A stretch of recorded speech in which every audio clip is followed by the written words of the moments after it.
The rolling green hills of England and the rocky cliffs of Tenerife could not be further apart in geography, yet they have become forever bound by a tragedy that has broken hearts on both sides of the sea. Jay Slater, the 19-year-old apprentice bricklayer from Oswaldtwistle, Lancashire, went missing during what was meant to be an ordinary holiday with friends. Weeks later, his body was discovered in the unforgiving terrain of the Tenerife Mountains. As the Slater family faces a grief too heavy for words, their financial burdens have risen alongside their anguish. Within hours of a new plea from Jay's devastated mother, Debbie Duncan, a GoFundMe fundraiser surged past the £60,000 mark. It was not just money flowing in, it was love, solidarity, and an aching recognition from thousands of strangers who wanted to ease, in whatever way possible, the weight on a mother's shoulders. What follows is a deeper look at how this fundraiser came to embody more than just numbers on a screen. It has become a symbol of human compassion, community resilience, and the way tragedy can unify people across borders. A holiday that turned to horror. When Jay boarded his flight to Tenerife with his friends earlier this summer, the mood was carefree. Like many teenagers, he craved sun, freedom, and nights that stretched into laughter-filled dawns.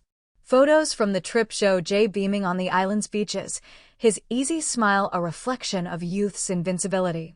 But on June 17th, everything changed. After attending a music festival on the island, Jay vanished. His last known location was in the rugged Masca Valley, a place of breathtaking beauty, but also treacherous cliffs and punishing heat. For 2 agonizing weeks, search and rescue teams scoured the mountains, while Jay's family clung to hope, begging for resources and support. Please subscribe to my YouTube channel. The story dominated headlines, becoming a focal point for debate, conspiracy theories, and online sleuthing. Yet behind the noise was a grieving mother and a frightened family, their lives upended in the blink of an eye. When Jay's body was finally recovered, Debbie Duncan's world crumbled. No mother should have to bury her child, she whispered through tears outside their Lancashire home. And yet, she now faced not only unbearable grief, but the mounting costs of repatriating her son, arranging a funeral, and dealing with the practicalities of tragedy. The emotional plea. On the morning after Jay's body was found, Debbie took to GoFundMe with trembling hands. Her message was raw, stripped of anything but truth. We are beyond devastated. We just want to bring Jay home and give him the goodbye he deserves. Please, if you can, help us. No amount is too small. There was no polished public relations statement, no carefully crafted spin, just a mother's voice, shattered yet determined. That authenticity pierced hearts in a way no headline could. Almost instantly, donations began to pour in. Some gave £5, others £500. Notes attached to the contributions carried their own weight. I don't know you, but I'm a mum too. I can't imagine your pain. For Jay. Rest easy, lad. From one bricklayer to another, you'll never be forgotten. Within hours, the total had leapt past £60,000. For Debbie, who had spent sleepless nights worrying about how she could possibly afford a funeral for her son, it was both overwhelming and humbling. Why people gave. The generosity shown wasn't just about money, it was about meaning. People who had never met Jay or his family felt compelled to contribute for many reasons. Empathy across distance. Many donors were parents themselves, haunted by the idea that what happened to Jay could happen to their own child. Please subscribe to my YouTube channel. Shared struggle. The working-class roots of the Slater family struck a chord. Here was a family that had no wealthy safety net, no privilege to fall back on. Their struggles felt familiar to thousands of British families living paycheck to paycheck. Community spirit. Oswaldtwistle, Jay's hometown, is known for its strong sense of solidarity. Locals organized vigils, fundraisers, and charity football matches. That small-town spirit rippled outward across the nation. The need to do something. In the face of tragedy, helplessness can feel suffocating. Donating provided an outlet, a tangible way to offer support when words felt inadequate. One donor summed it up perfectly in her comment, "We can't take away your pain, but maybe we can help you carry the weight of it." Beyond the money. For Debbie, The donations were about more than covering expenses. They were proof that her son mattered, that his short life touched people he never even met. She shared in a later update, "To see so many people give for Jay, people we don't even know, it means the world. It tells me my boy isn't forgotten. He's loved by more than just us. That love will carry us through." The fundraiser allowed the family to begin planning a funeral that reflected Jay's spirit. There would be music, stories, and football scarves draped across pews.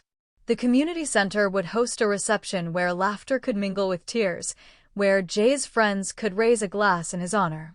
And crucially, the money also provided space for Debbie to grieve without the immediate, crushing worry of bills and logistics.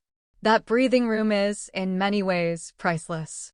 Critics and controversy. As with all public fundraisers, not everyone responded with kindness. Online trolls questioned where the money would go, while others mocked the family for asking for handouts. Conspiracy theorists continued to spin wild claims about Jay's disappearance, muddying the waters with cruel speculation. But supporters were quick to push back. "This isn't about strangers deciding how a family should grieve," one backer wrote. "This is about helping a mom bury her son with dignity. That's all that matters." Please subscribe to my YouTube channel. For every negative comment, there were dozens more filled with compassion.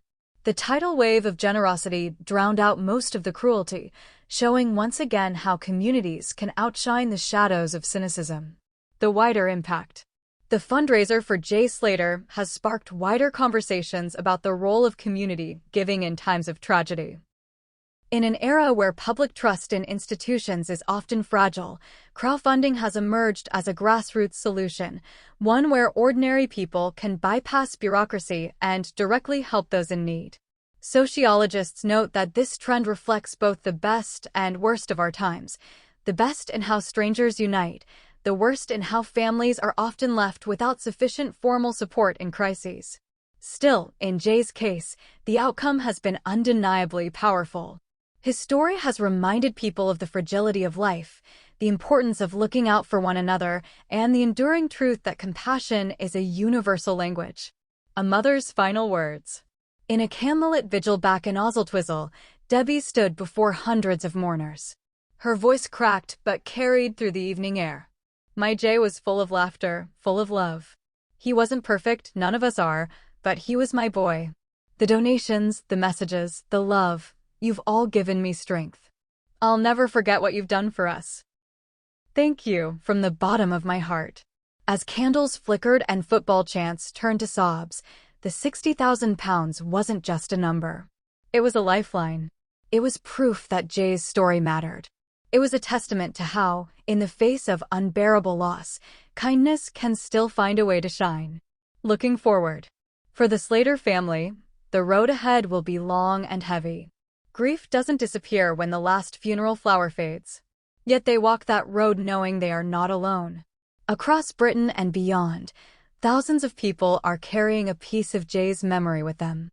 And in that shared remembrance, in that collective act of giving, Jay lives on not just as a name in the news, but as a young man who brought people together, even in his absence. Subscribe the channel to get such videos.